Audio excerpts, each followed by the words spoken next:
The GPS app on my phone showed her car hadn't moved in 2 hours and 40 minutes. Same parking lot. Same spot.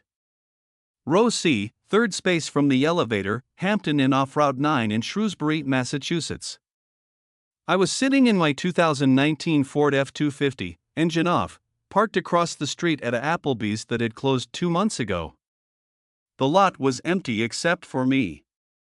It was 9:47 on a Thursday night in February and it was 12 degrees outside and I hadn't eaten since noon.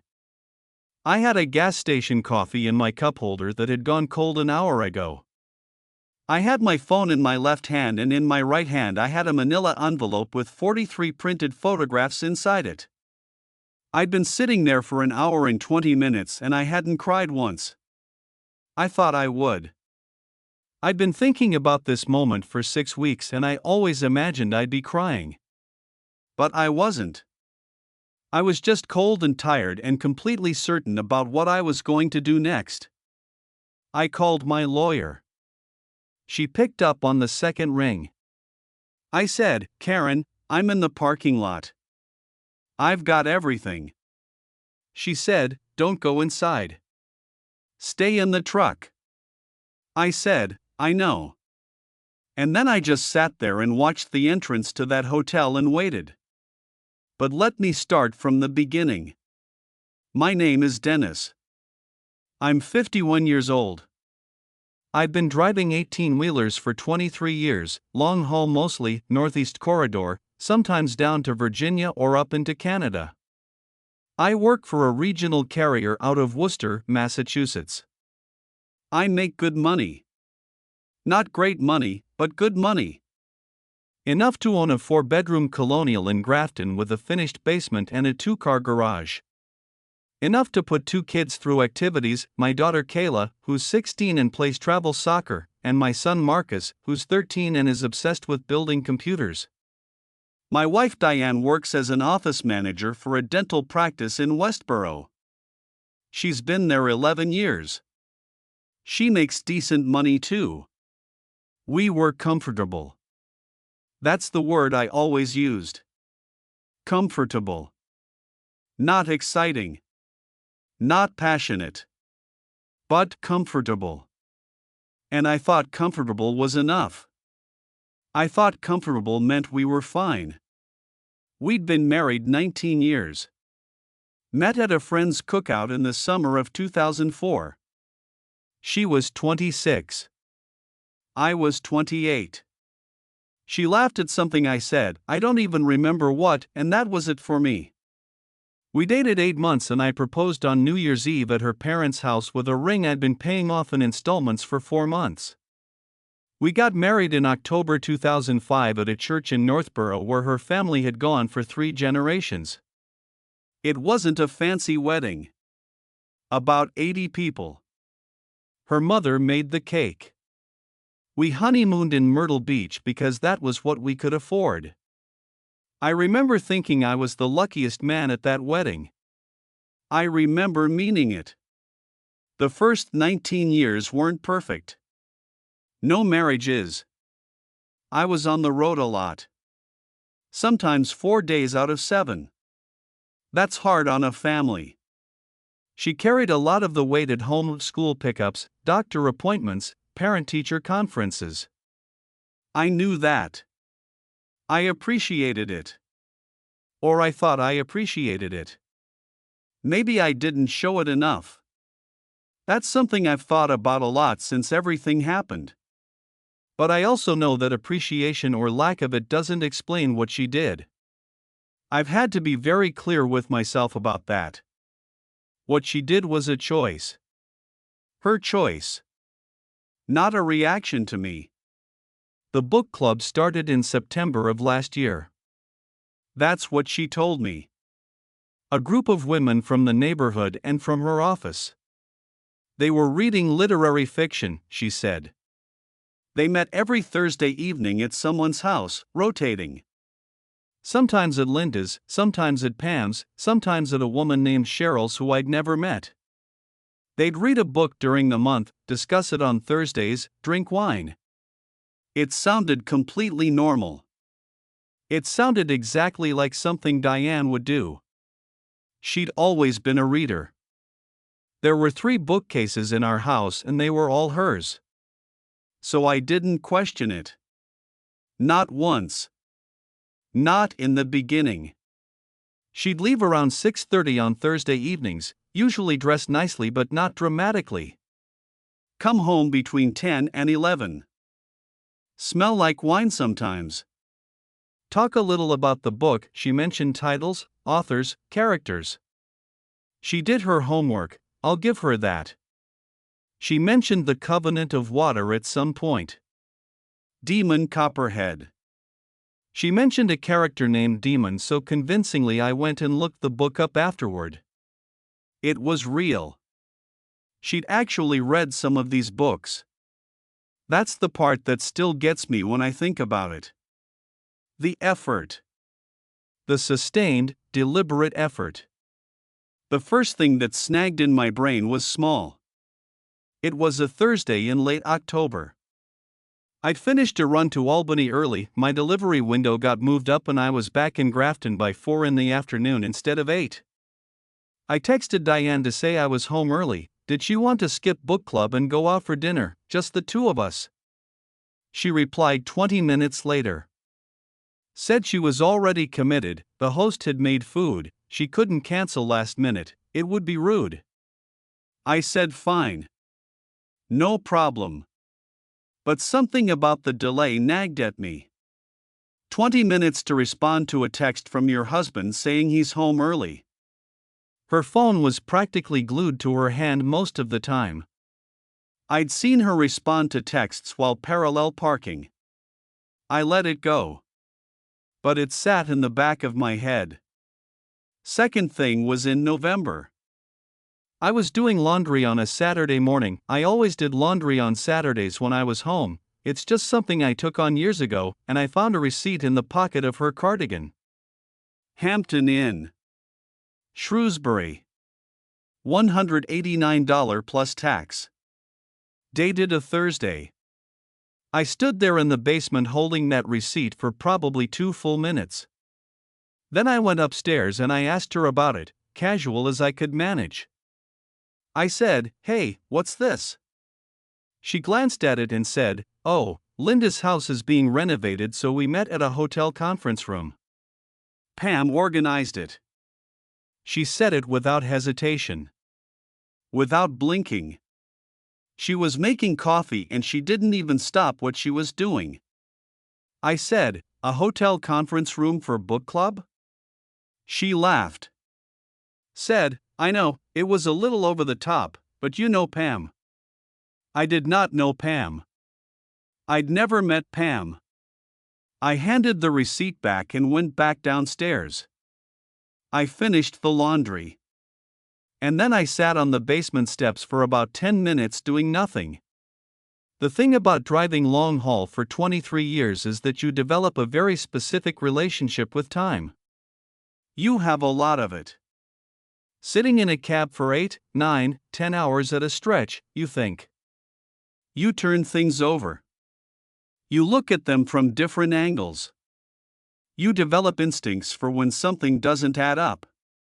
It's almost like a muscle. And that receipt was not adding up. A hotel conference room for a neighborhood book club. On a Thursday night. $189 plus tax. I didn't say anything else to her about it. I went back to work the following week.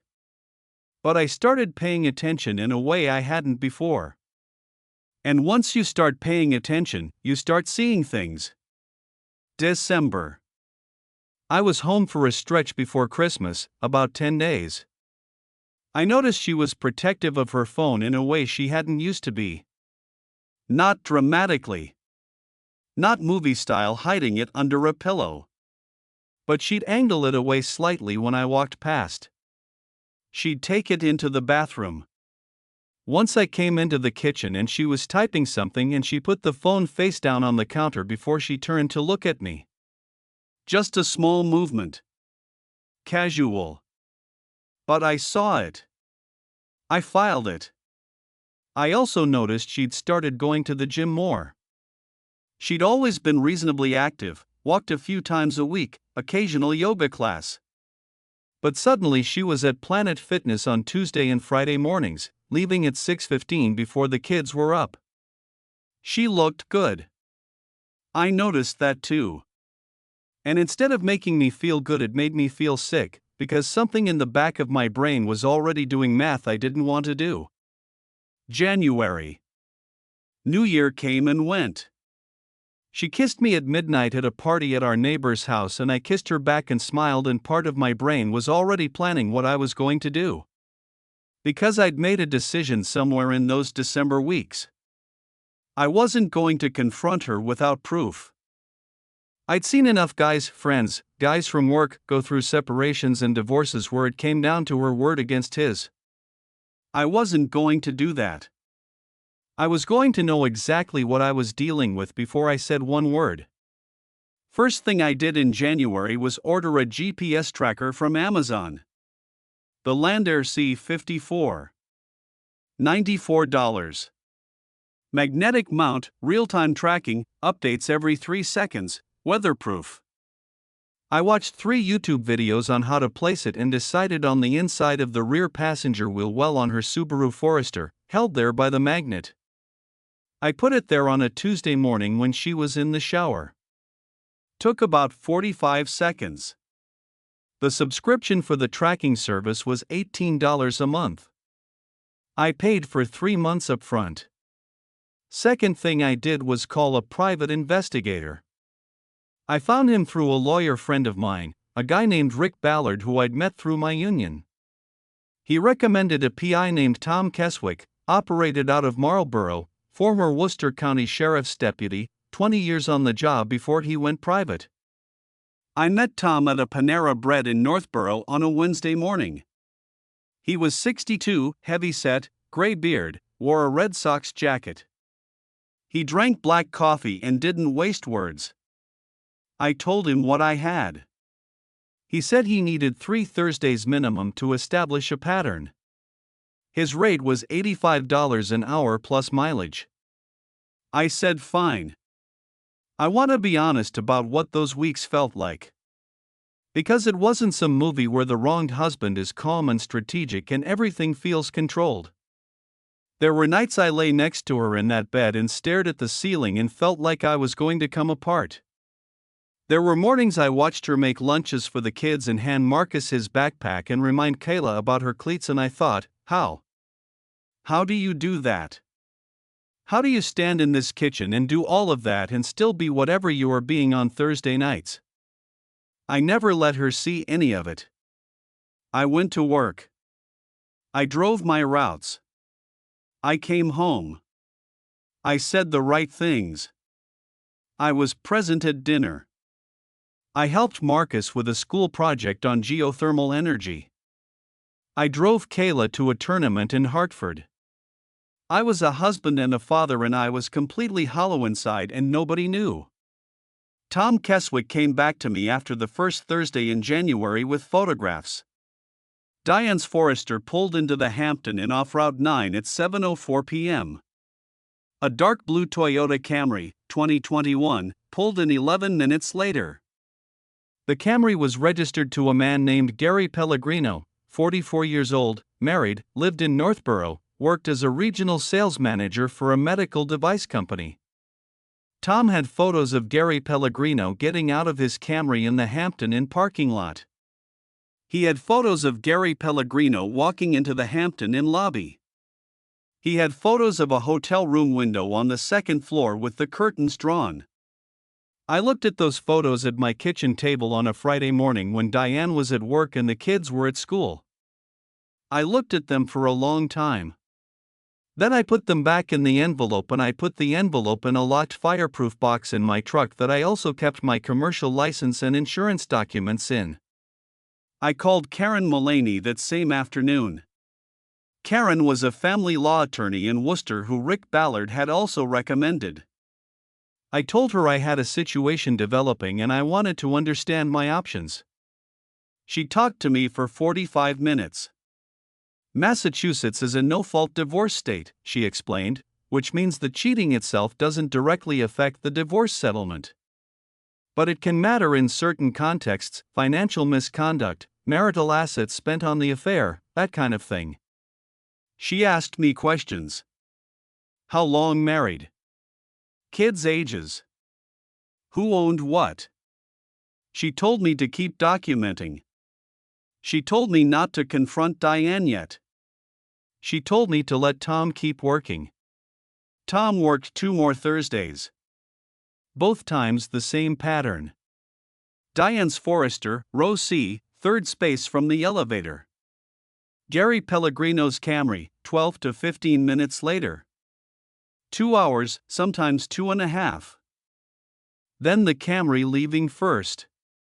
Then Diane's Forester 20 minutes after that. Tom had photographs each time. License plates clearly visible. Time stamped. On the third Thursday he also managed to get a photograph of Gary Pellegrino and Diane walking together from the elevator to the parking lot. She was laughing at something he said. She had her hand on his forearm. I have looked at that photograph more times than I can count, and I still don't fully understand the feeling it produces in me.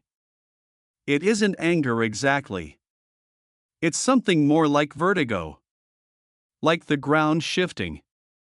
Like realizing the house you've lived in for 19 years was built on something that wasn't solid. Tom also ran a background check on Gary Pellegrino.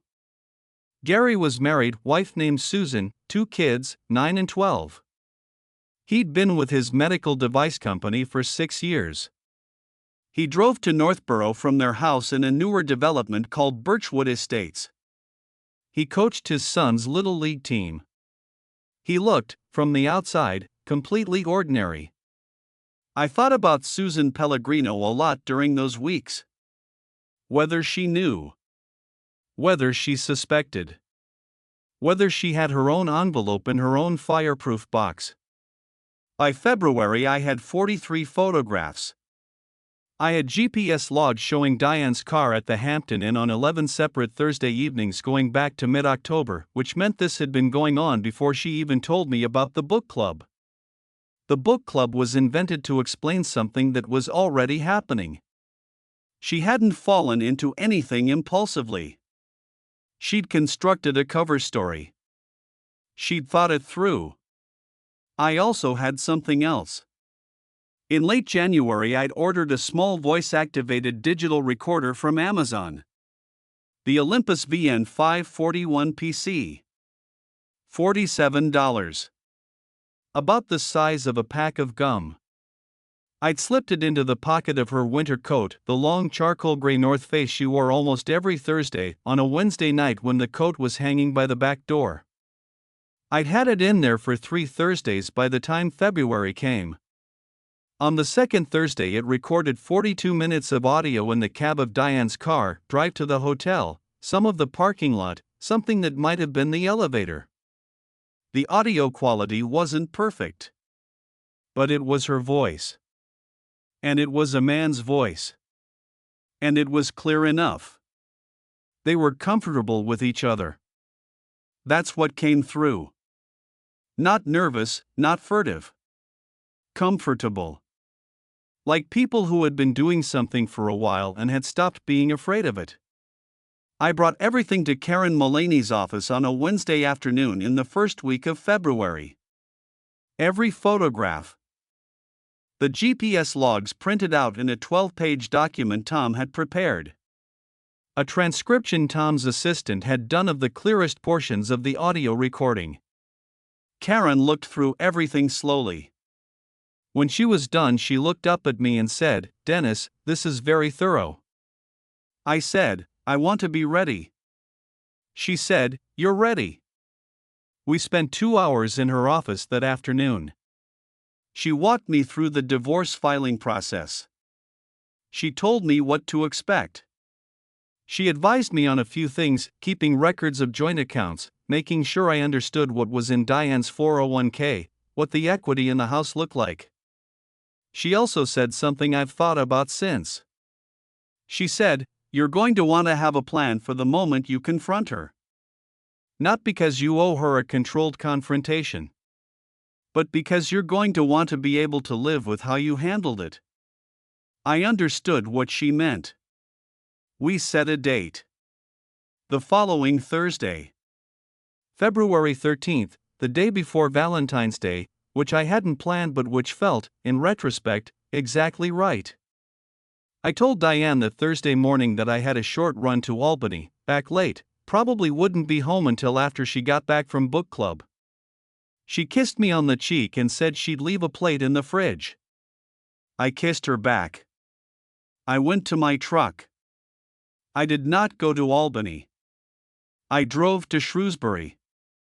I parked at the closed Applebee's across from the Hampton Inn at 8:21 p.m. Tom Keswick was already in position in his own vehicle, a plain gray Chevy Equinox, parked further down the lot with a clear sightline to the hotel entrance. He texted me at 8:24, Forrester in lot. Rose C. He texted me at 8:37, Camry arrived. Pellegrino inside. I sat in that truck for an hour and 26 minutes. Cold coffee. 12 degrees. The manila envelope on the passenger seat. I called Karen at 9:47 and told her I was in position and had everything. She told me to stay in the truck. I knew the plan. I wasn't going in. At 10:03 p.m. Tom texted, Camry leaving. At 10:19 p.m. Tom texted, Forrester moving. I watched Diane's Subaru Forester pull out of the Hampton Inn parking lot and turn left onto Route 9. I let her get 3 blocks ahead of me. Then I pulled out and followed her home. Tom followed behind me at a distance. I pulled into our driveway at 10:31 p.m. Her car was already there. Lights were on in the kitchen. I sat in my truck for 4 minutes. Then I took the envelope off the passenger seat. I went inside. She was standing at the kitchen counter with a glass of water, still in her coat. She looked up when I came in and said, "You're home early." Not alarmed. Just observational.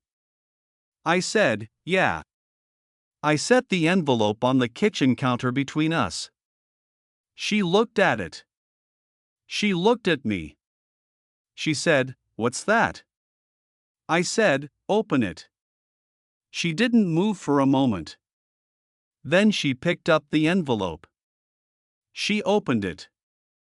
She looked at the first photograph. The parking lot. Her Forester. Gary Pellegrino's Camry. The time stamp. She looked at the second photograph. The third. I watched her face.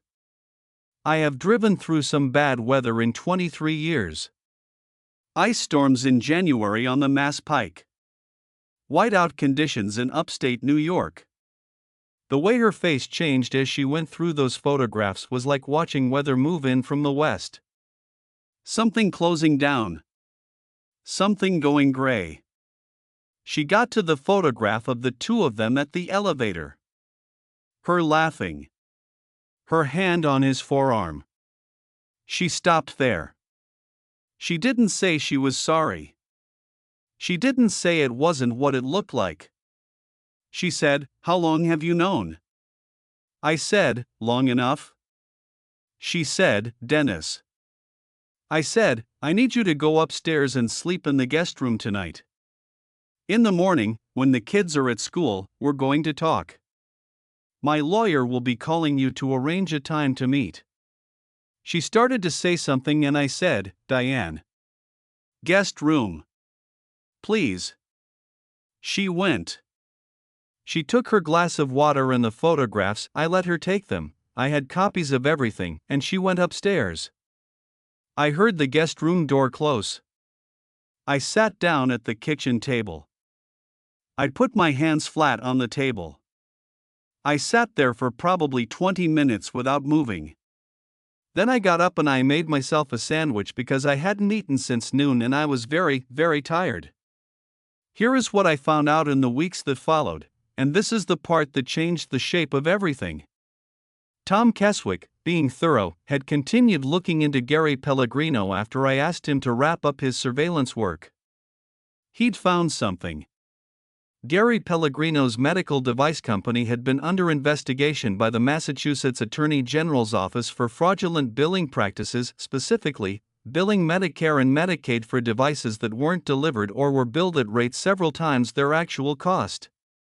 The investigation had been ongoing for about 8 months. Gary Pellegrino was not the target of the investigation. He was a witness. But Tom had also found something else. Gary had a second phone. And on that second phone, which Tom discovered through a contact he wouldn't name, there were wire transfers. Not large individual amounts, but regular. To an account in Gary's wife's maiden name. Money being moved out of joint marital assets. Legal term for it is dissipation of marital assets. Gary Pellegrino, while conducting an affair with my wife, was also quietly siphoning money from his marriage in preparation for something. I brought this to Karen. Karen brought it to a financial forensics specialist she worked with. They spent 2 weeks on it. What they found was that Gary had been moving money for about 14 months. Small transfers, always under $10,000 to avoid triggering automatic bank reporting requirements. In total, approximately $67,000 had been moved. This information was relevant to me because Karen believed it demonstrated that Gary Pellegrino had been planning a significant life change for at least 14 months, which overlapped with the beginning of his relationship with my wife. Karen asked me a direct question: did I believe Diane knew about Gary's financial situation or plans? I said I didn't know. She said it might matter. I sat with that for a few days. And then I did something I hadn't planned to do. I called Susan Pellegrino. I found her number through Tom. I called her on a Tuesday afternoon from my truck, parked in a rest stop on I-90. She answered on the third ring. Her voice was careful. She'd clearly been waiting for something like this call, even if she didn't know it yet. I introduced myself. I told her I had information about her husband that she deserved to have. She was quiet for a long time. Then she said, "How long?" I said, "At least 5 months that I can document." "Probably longer." She said, "I knew." Just those 2 words. And then she said, "I just didn't have proof." I told her about Tom Keswick. I gave her his number. I said she should call a family law attorney, and I said she should do it before Gary realized anyone was looking at his finances. She thanked me. Her voice was very steady. I recognized the steadiness. It was the same steadiness I'd been operating on for 6 weeks. The steadiness of someone who has already done their grieving in private. Susan Pellegrino called a lawyer. The lawyer requested financial discovery in divorce proceedings. Gary Pellegrino's separate account was discovered. His attorney attempted to argue it was savings for a joint purchase of vacation property they discussed. Nobody believed this. The $67,000 was factored into Susan's settlement. Additionally, the Massachusetts AG's investigation into Gary's company concluded 4 months later. Gary wasn't criminally charged. But 2 of his supervisors were indicted. Gary was required to cooperate as a witness. This was humiliating enough in his industry that he quietly resigned from his position shortly after. Back in Grafton, my divorce proceedings moved forward. Massachusetts is no fault, as Karen had explained, but the process still has details, and those details matter. We'd been married 19 years. We owned the house together. There were retirement accounts. There were the kids. The house was appraised at $487,000. I'd paid it off, mostly, through 19 years of driving, and the equity was real. The negotiation over the house was the hardest part. Diane wanted to stay in the house for the kids. I understood this. I also wasn't going to simply walk away from $487,000 worth of equity in a house I'd spent 19 years paying for. We reached an agreement. Diane could stay in the house with Kayla and Marcus for 3 years until Marcus turned 16 and had more stability. At that point, the house would be sold and equity divided. She bought out my half of the current equity with a combination of her own savings and a loan against her 401k. I received a check for $198,000. I moved into a 2-bedroom apartment in Worcester that felt, in the first weeks, very quiet and very small. The custody arrangement gave me every other weekend during my work schedule, and extended time in summer. It wasn't what I wanted. Nobody in this situation gets what they want. What I wanted was to not be in this situation. But given the situation, it was fair. Karen made sure it was fair. Kayla was angry at everyone for a while. This is normal, Karen told me. Kayla needed to be angry and she needed somewhere to put it. I let her put some of it on me and I didn't fight back because she was 16 and she was in pain and she was still my daughter. Marcus was quieter. He came to my apartment for the first weekend visit, looked around carefully, and then said, "Can I bring my computer stuff here?" I said yes. He nodded. We built a desk for his setup together on that first Saturday afternoon. It took 4 hours. It was one of the best 4 hours I've had in recent memory. Diane and Gary Pellegrino are apparently still in contact. I have heard this from various channels. I don't know if they're together. I don't think about it much. What they do is their business. What happens in my life is my business. I'm still driving. Same carrier, same routes. I bought a slightly newer truck for myself, 2022 F250, dark gray, crew cab, with some of what I got from the settlement. It's very comfortable. I spend a lot of time in it. I think a lot. I listen to audiobooks now, which I never did before. I've gotten through about 20 of them in the past several months. Kayla recommended one of them. She's still a reader, like her mother, and I suppose I've started catching up. I'm not angry anymore. I want to be clear about that because I know that's the part people wonder about. The anger was loudest in those 6 weeks when I was collecting evidence and couldn't say anything. Once everything was out in the open, once the process started, the anger slowly became something else. Something quieter. Something more like clarity. I know exactly who I am. I know what I did for 19 years. I know what I built. I know that it was real even if she treated it like it wasn't. And I know that whatever comes next, I'm going into it with my eyes open and my record straight and nothing I have to apologize for. That's enough. That's more than enough. There's a rest stop I hit regularly on I-90 westbound, right around mile marker 71. There's a view from the edge of the parking area of some hills to the west, low hills, nothing dramatic, but in the early morning when the light is coming up behind you and the road is mostly empty and the coffee is still hot, it's genuinely beautiful. I stop there when I can. I stand there for a few minutes. I drink my coffee.